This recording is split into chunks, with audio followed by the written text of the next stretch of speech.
Ocala's information station, 1370 WOCA. Ocala.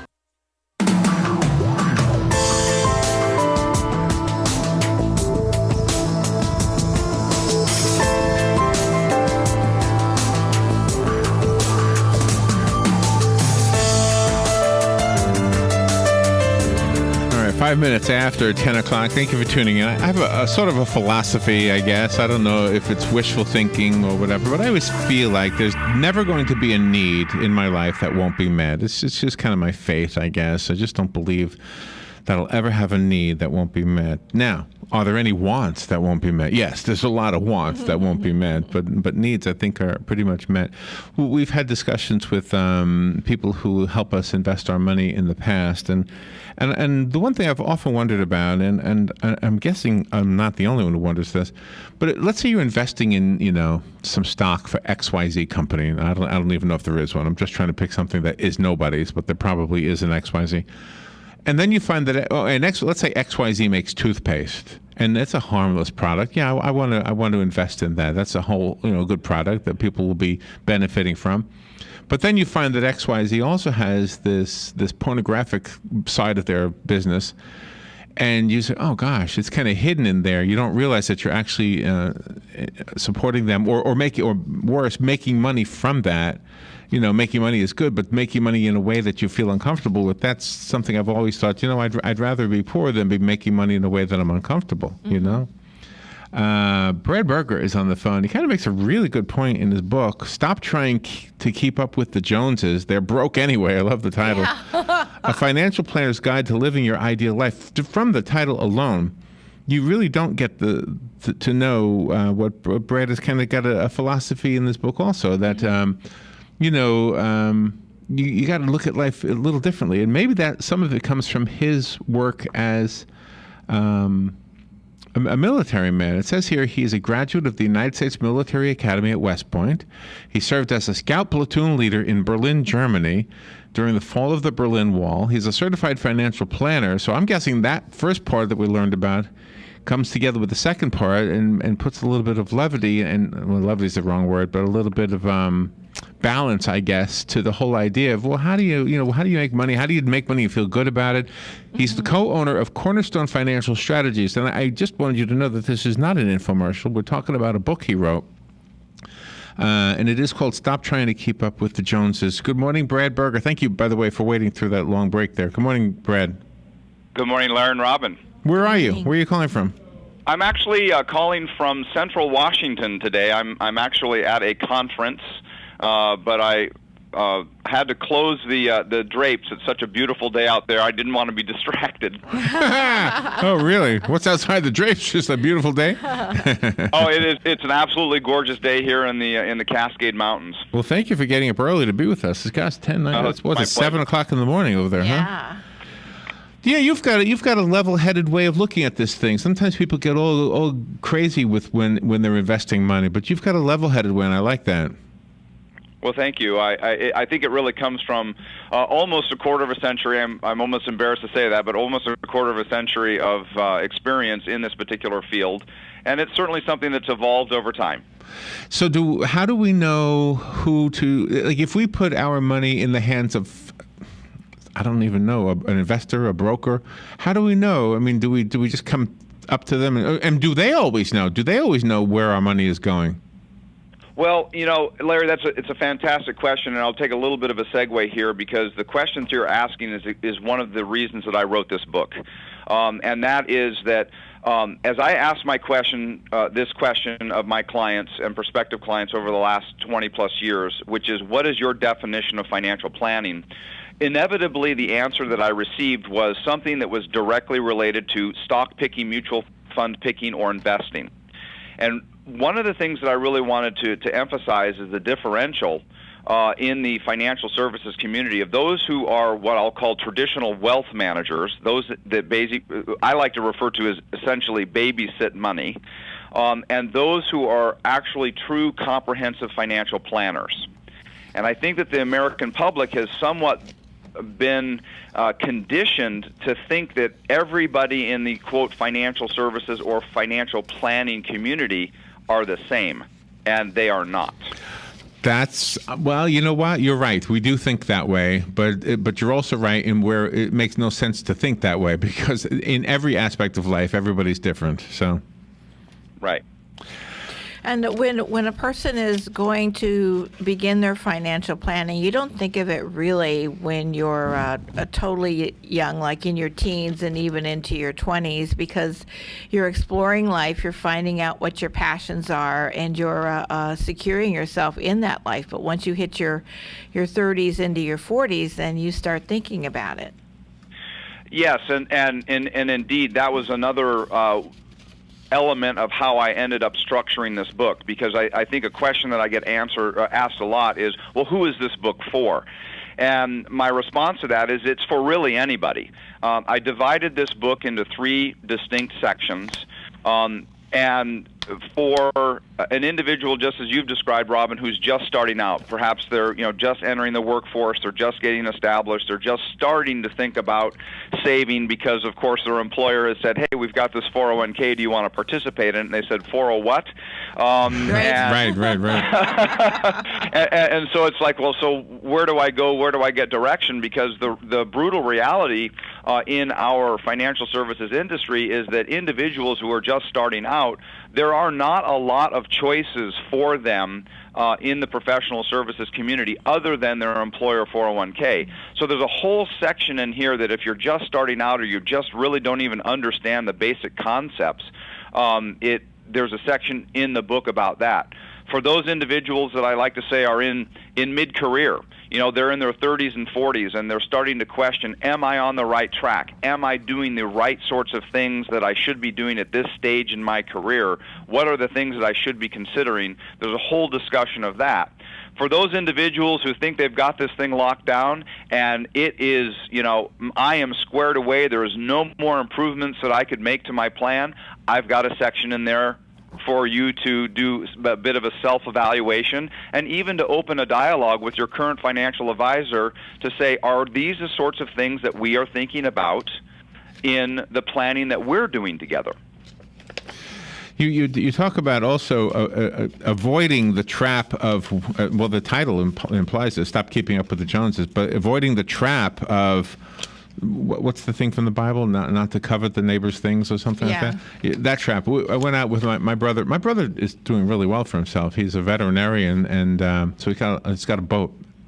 Yes. It's a nice boat. We went out on the boat, and we saw bigger boats. And Huge boats, yachts. so I guess it does, no matter where you are, unless your name is Bill Gates, there's probably going to be somebody with more money than you. That's probably the case, and it's you describe what I call somewhat of a dangerous trap, the keeping up with the Joneses. One of the things that I've observed in my career are the habits of what I'll call the successful and the not so successful.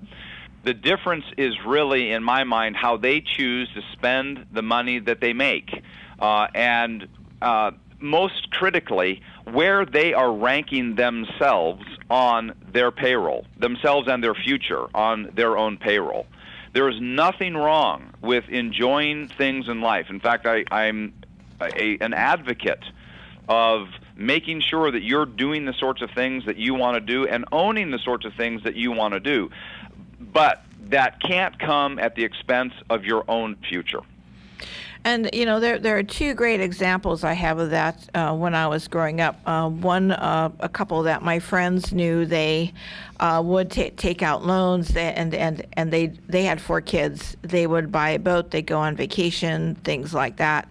And then there was another couple, they didn't have any children, and they just kept working and working and working and said, well, we have to have X number of dollars before we have children. They had a huge house and everything, and then pretty soon they were retired, and that's all they had was this huge house. They had failing health and no children to share it with. So what do you? Oh wow, which path? I thought you were going to say they were the winners at the end, but they were. It sounds like they weren't. No. Yeah, and I think that's that's one of the key elements that we talk about in our practice to our clients, and that is, where do we strike that balance between spending all of our money and enjoying life right now and living solely in the moment versus also scrimping and saving and accumulating for some rainy day that, by the way, may never come. Because one of the things that I think we all need to recognize is that every day is a gift. Life is incredibly precious, and while we all hope and expect to live, well into our 80s and 90s now, and maybe even beyond, for those individuals who are just being born, we also have to recognize that this may be it. And so you want to make sure that you are balancing life and making choices that are congruent with, again, we talk about this, with what your values are. It's a wonderful philosophy, and I think it's going to be hard to find the listener who doesn't agree with that. However, I think a lot of listeners who are really keen to find out what's in the book want to know if there's information in there because okay, I don't want everything. I just want my fair share of the pie. I just want my piece of the pie. That's the thinking, So when we come back, if we could touch on that a little bit. You don't want to go out to dinner with your friends and be the guy who only orders the soda or the coffee. Yes. And just pretend you're full because you just can't afford to eat, Exactly. So you want to at least, that's not exactly keeping up with the Joneses. That's just, trying to live and enjoy your life. Brad Berger is with us. We'll be right back with Brad after the break. We'll be right back. The weather is brought to you by myfwc.com. Safe boating is no accident for today. Intervals of clouds and sun with a shower or thunderstorm around in the afternoon, the high 90 to 94. There'll be a shower and thunderstorm left over during the evening hours, then partly cloudy overnight, low 71 to 75. For tomorrow, a mix of sun and clouds with a thunderstorm in the afternoon, high 91 to 95. Thursday, partly sunny again, an afternoon thunderstorm, high 91 to 95. From the Florida Weather Center, I'm meteorologist Joe Lundberg. Get it for less at the DIY Home Center outlet. Get top quality real wood cabinets the same or less than the big box stores are selling the cheap stuff. And that's not all. Drywall screws big box stores are $6.47 a pound. At DIY, only $4.99. Plus, DIY has the largest selection of mobile home parts and accessories anywhere. From carpet to doors, get the DIY supplies you need for less. The DIY Home Center outlet. We are your building material closeout store. 2191 Northwest 10th Street, just 2 miles east of I-75. Hi, I'm Seth with AA Lock, Dock, and Security. Have you ever thought about the locks or security on your house or business? Have you ever wondered why the keys to your new car cost so much? Well, at AA Lock, Dock, and Security, we can help with securing your valuables. We can even replace those expensive transponder keys. We can give you the knowledge that no one else will. Call AA Lock, Dock, and Security at 867-1965. That's 867-1965. If you're anything like I was, the thought of getting older was the last thing on your mind. But here we are. For me, it started slowly. The lack of energy, never being in the mood, and when I was, I could never perform at my best. I tried the pills and other treatments with minimal results, and all but given up on my sex life. Then, I found the doctors at New Male Medical Center. Wow, they made a new male out of me. Feel like I'm 25 again. I have renewed vigor, so much more energy, and no longer worry about my performance. New Male treated me like my situation was one of a kind, with a custom treatment plan that really works. I feel great. They can create one for you too. It does not matter if you suffer from low testosterone, erectile dysfunction, or just want to last longer. New Male will help you. Call New Male Medical Center today at 352-404-4779. 352-404-4779. That's 352-404-4779. It will change your life. 352-404-4779. Want to learn more about your furnace or air conditioner? Tune in this Saturday for free tips and expert advice on how to get the most out of your heating and air conditioning system. Or get a free AC rejuvenation by being the first person to go to cleanmyac.com. That's cleanmyac.com. Saturday, free tips and expert advice on how to get the most out of your heating and air conditioning system. Or get a free AC rejuvenation by being the first person to go to cleanmyac.com. That's cleanmyac.com. All right, 19 minutes after 10 o'clock. Thank you for staying tuned. Brad Berger is on the phone with us. His book is called Stop Trying to Keep Up with the Joneses. They're broke anyway. He is a financial planner and as well as other credentials. He's a graduate of the Military Academy at West Point. He served as a scout platoon leader in Berlin, Germany. Gosh, we should ask him about that a little bit. That's fascinating. Brad, you know what I wanted to tell you? When I go to my mechanic, I trust him. Not only do I trust him with my car, but he knows he knows me. So he knows what I need and what I don't need. He's not going to sell me something I don't need, you know? The same thing is true for my eye doctor and any other professional I deal with. So the same thing would be true for a financial planner. Is that if you know me, then you're probably going to know the kind of things that are important to me and therefore help me with this. So let's say my vision for my future as a person getting older, it would be to have, I don't know, enough money so I could visit the grandkids. So I could, you know, maybe they're 1,000 miles away. I'm making this up. I don't have any grandkids, but you know what I mean? You having somebody who you trust help you plan. It has nothing to do with keeping up with the Joneses. We got past that in the first segment. Now we're at the point where, okay, well, how do we get our piece of the pie? Right. Well, the process that we follow in our practice, and we talk a lot about this in the book, is something called values-based financial planning. So we really have to start with the question of what's important to you. And there is a process that we follow. It's a conversation that I facilitate in the practice that really digs down deep to understand what, not only what is important to the client, but what I'm also interested in, and this is where I think there are a lot of financial advisors, excellent financial advisors out there that ask this question, what's important to you, or they really do a great job of uncovering what your goals are. What I really want to understand are what your values are, and then that gives me a picture into not only what's important to you, but why is that important to you. And what we find by having that sort of conversation is it makes the rest of the financial plan much easier to understand. It also allows me to be somewhat of the accountability coach to the client to make sure that they're actually behaving in a manner, making choices in a manner that are consistent with what they said was important to them.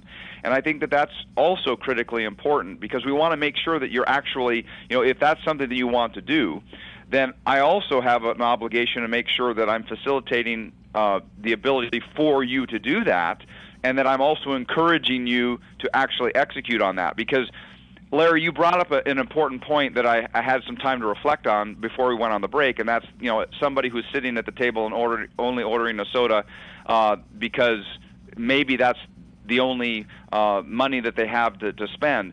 But I've also seen that it's cases where because people have no distribution plan, they have no concept of will my money last long enough, or how can I make this money last long enough, or they've developed habits, lifelong habits where they simply have always just been that way. They don't really understand that they could be spending money.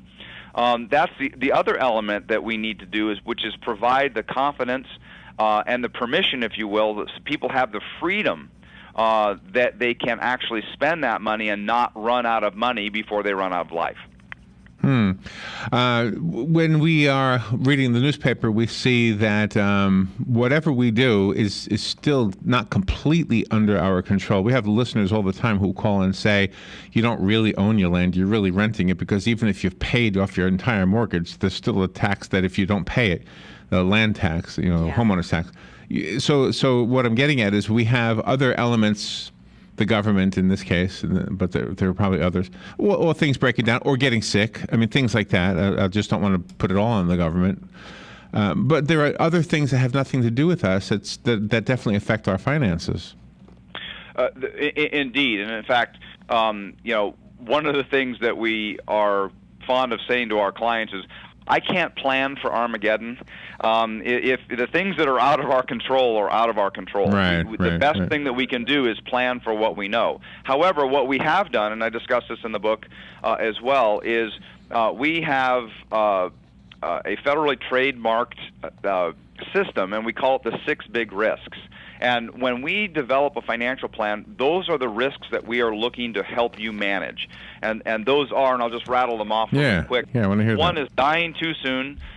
The next one is living too long.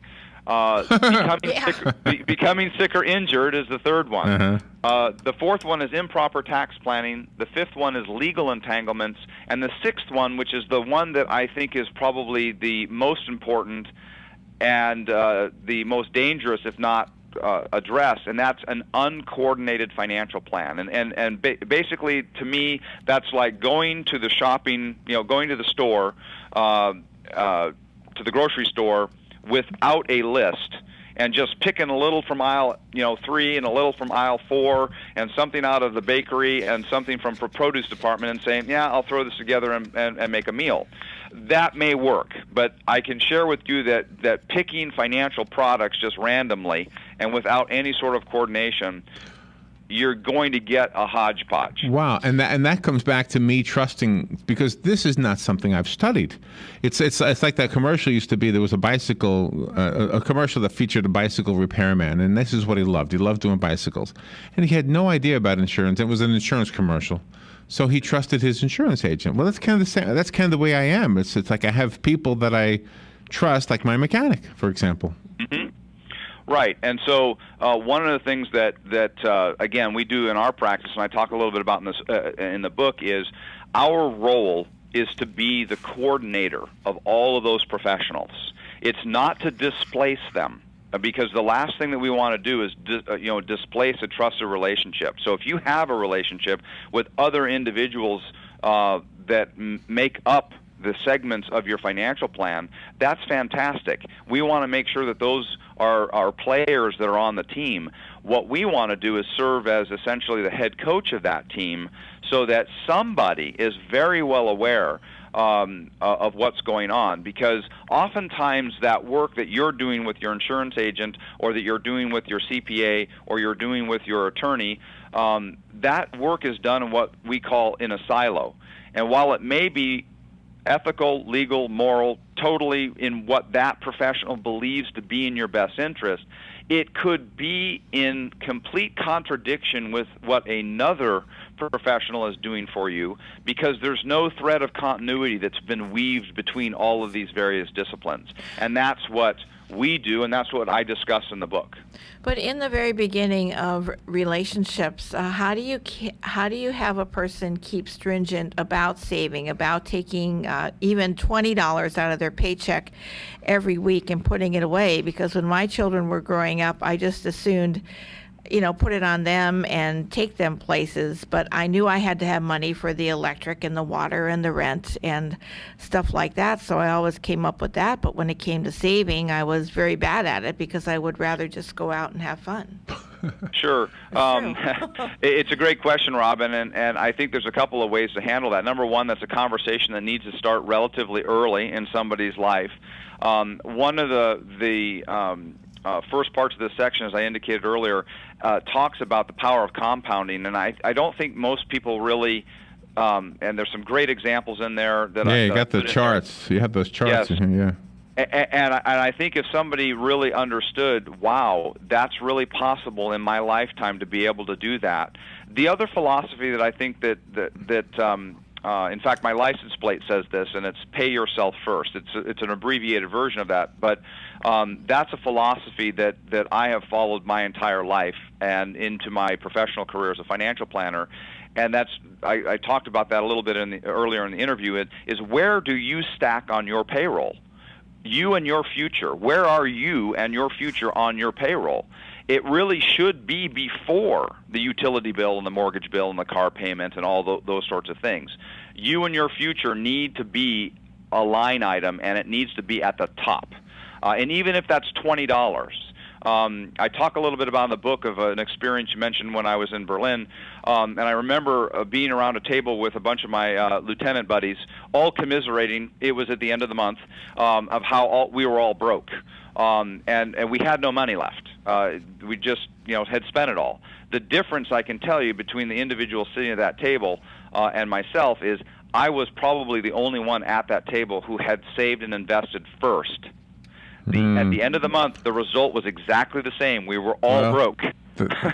Wow. Well, that's why you're the guy who wrote the book. Okay, stop trying to keep up with the Joneses. They're broke anyway. I have a copy of the book. I'd like to give it away. Brad Berger is the author. He spells his last name Berger, in case you were wondering. Yeah. Brad, before we've got like 30 seconds. Do you have a website? We do. It's liveyorideallife.com. Easy enough. And let me give this away. Good morning. You've got the book. Who's this? Thanks, Larry. This is Judy. Judy, you've got it. It'll be waiting for you. Thank you, Brad. Thank you for being on the air with us today, and good stuff. And I love the approach and the philosophy that we express, especially in the first half. Thank you, Brad. Larry and Robin, thank you. Have a great day. Good show. We'll take a little break. Be right back. Fox News Radio. I'm Lillian Wu. The White House laying out plans for more workers to be able to earn overtime. The proposed rule, which will be announced by the president Thursday in Wisconsin, would